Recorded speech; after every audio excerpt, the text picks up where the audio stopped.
दोस्तों ये variegated leaf का जो प्लांट है, देखें कितना कलरफुल पत्ता है इसका, खूबसूरत। ये इसको कहते हैं रबर प्लांट। इसके नाम तो बहुत सारे हैं, लेकिन मैं सिंपल करते हुए आपको इतना ही बता दूं कि ये रबर प्लांट है जो हमारे एरिया में नाम बोला जाता है अक्सर। तो वेरीगेटेड पत्ते होने की वजह से बहुत ही खूबसूरत लगता है, और जब ये कलरफुल लीफ निकालता है तो और ख़ूबसूरती पैदा हो जाती है। ये मुझे गिफ्ट मिला था सैयद जहांगीर साहब, जो प्लांट लवर चैनल भी रन करते हैं, उनकी तरफ से। वो मुल्तान में रहते हैं और उन्होंने ये जब भी तशरीफ़ लाते हैं तो कोई ना कोई ऐसा प्लांट कोई दे जाते हैं मुझे। बहरहाल उनकी नवाजिश। ये गर्मियों से पहले मुझे मिला था तो मैंने इसको पार्शली शेड एरिया में रखा। ज़्यादातर ब्राइट लाइट पड़ती थी या सुबह अर्ली मॉर्निंग में इस पर धूप पड़ती थी। अब को थोड़ा सा मैंने इसे बाहर निकाला है और शिफ्ट किया, और फिर थोड़ा सा फर्टिलाइज़र दे के इसको किया तो इसने पत्ते देने शुरू कर दिए हैं, और कोई पत्ता भी अभी तक मुरझाया नहीं है।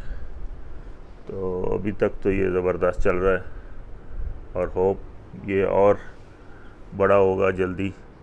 इसको अगर आप ज़मीन में लगाएंगे तो ये एक पूरा दरख्त भी बन जाता है, और इसके जो सैप होता है अगर इसको इंजर किया जाता है तो फिर वो तने से उसका जो निकलता है उसमें से रबर भी बनाते हैं।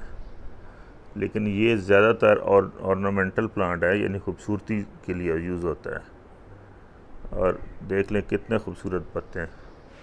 इसको अगर पार्सली शेड एरिया मिल जाए तो बहुत अच्छा चलता है। और अगर आपने इसका प्रॉब्लम क्या होता है, जो नए बंदे होते हैं उन्हें तो इल्म नहीं होता है, अगर ये सीधा ग्रोथ करता जाएगा तो इसकी ये तना वीक रह जाएगा। तो इसको मजबूत करने के लिए एक टाइम ऐसा आएगा कि आपको इसकी कटिंग ऊपर से लेनी पड़ेगी। जब ये साइडों से दूसरी ग्रोथ बनाएगा और प्लांट भी घना हो जाएगा और ज़्यादा ब्रांचेस भी हो जाएंगी और इसकी तना भी मजबूत हो जाएगा। अदरवाइज़ आपने करना क्या है, जब आप ऐसी जगह पे लगाते हैं जहां आप देखते नहीं हैं या बहुत टाइम के बाद देखते हैं, तो इसके साथ स्टिक लगानी है, इसको सपोर्ट देनी है ताकि ये गिरे नहीं, टूटे नहीं, क्योंकि यहाँ पे बारिशें भी होती हैं, आंधियाँ भी आती हैं, तो टूटने का ख़तरा होता है। और जब इतना प्यारा पौधा हो तो फिर उसकी हिफाजत करनी ही पड़ती है। तो इसके अलावा इसकी कोई ख़ास एहतियात नहीं है। इसकी बस सॉइल जो है वो आपने वेल ड्रेन सॉइल यूज़ करें हमेशा हर प्लांट के लिए। लेकिन वो आगे आपके ऊपर डिपेंड करता है कितनी आपने मॉइस्ट रखनी है।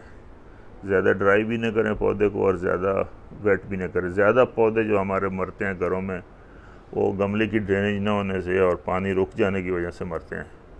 तो इस चीज़ का बहुत ख्याल रखना है आपने कि ड्रेनेज का हमेशा अच्छा ख्याल रखना है। जब सॉइल भरते हैं गमले में तो उसी वक्त से एहतियात शुरू करनी है आपने, और मॉनिटर करना है कि बारिश के दिनों में या जब पानी देते हैं कितनी देर में नीचे से निकलता है। अगर नहीं निकलता है तो something wrong.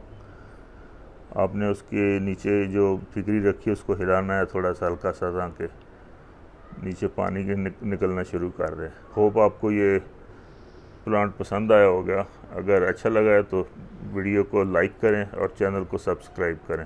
Thank you very much.